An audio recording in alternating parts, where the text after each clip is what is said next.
For today's video po lamang classes na sa Lagubang ay magbubudol fight kami, kaya naman pumunta na kami dito sa bayan ng Santa Maria para mamili dito ng mga kakailanganin para sa aming budol fight. Cheers! Kaya tara, samahan nyo na naman kami dito sa another luto series at food trip kasama ang classes na si Joshua TV.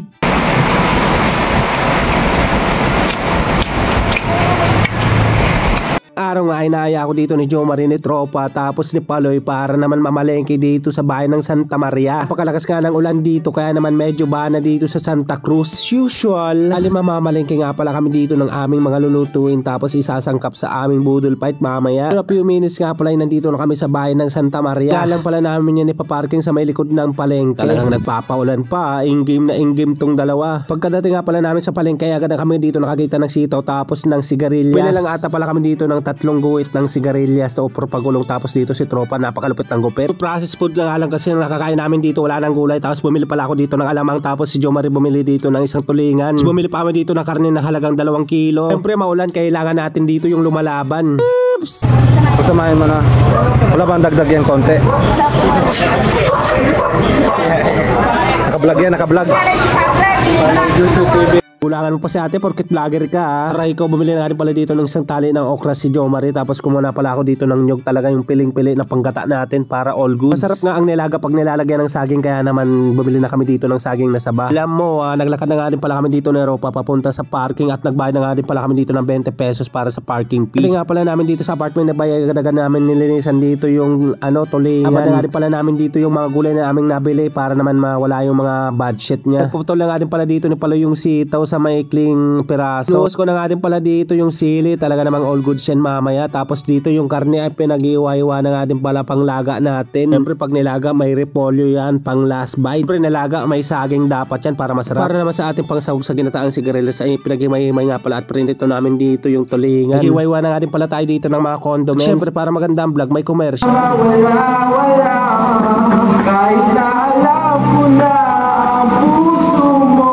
Okay yarn, pinag-iwa-iwa na nga pala dito yung sigarilyas sa maliliit na parte, pati yung ceiling green tapos pula, pinahiwa ko na kay Paloy baka kumapit siya sa itlog, pigati talaga no? Bali magsisimula na nga din pala tayo dito magluto, kaya naman nilapag na natin dito yung unahin mo yung sarili mo, hindi yung iba. Siyempre yung gata tapos may pogi pang nagluluto. Pag na nga din pala dito ni Jomari yung alamang, na nga din pala natin dito yung mga condiments, bawang sibuyas, siyempre yung pangsahog nating tulingan, na nga din pala dito yung nilaga natin, kaya naman nilagay na natin dito yung saging. Siyempre hindi sasarap yan pag walang legal na asin. Tingnan mo yung chat mo sa crush mo, hindi kasi nisin. Ikaw nakaset aside nga lang bala dito yung sili tapos sitaw. Tapos ang ingay pa ng pwesteng aso na to, aray ko. Nang nagbo-voice over yung tao talagang epal To make the short story nga pala yung naluto na dito yung nilaga. Siyempre ako ang nakula ng camera kaya akong nagluto niyan ha. All goods niyan boy. Para marami nga daw palang makain namin at ganahan kami dito sa budol fight ay naglabas si Bay dito ng isang Red Horse pampagana, pulang kabayo yarn. Iba na naman ang ngiti mo boy. Pero masama tumanggi kaya naman ininom ko na yan. By the way lalapag na nga din pala natin dito yung sitaw. Nga lang pala natin dito yung sigarilyas para naman sabay silang maluto. Bis na magluto, inunod na dito yung sili. Ay sus Ginoo, parang ayaw ipakain, talaga namang usok ang tiwop mo nito. Siyempre ang susunod dyan, megos na yan insan, talagang sobra hanghang na yan insan sobra na masala yan Ito pala insan, nilagayan pala namin yung suka, di nyo lang pala kita kasi tamad na yung cameraman. Hinalo na namin yan kasi luto na yung gata,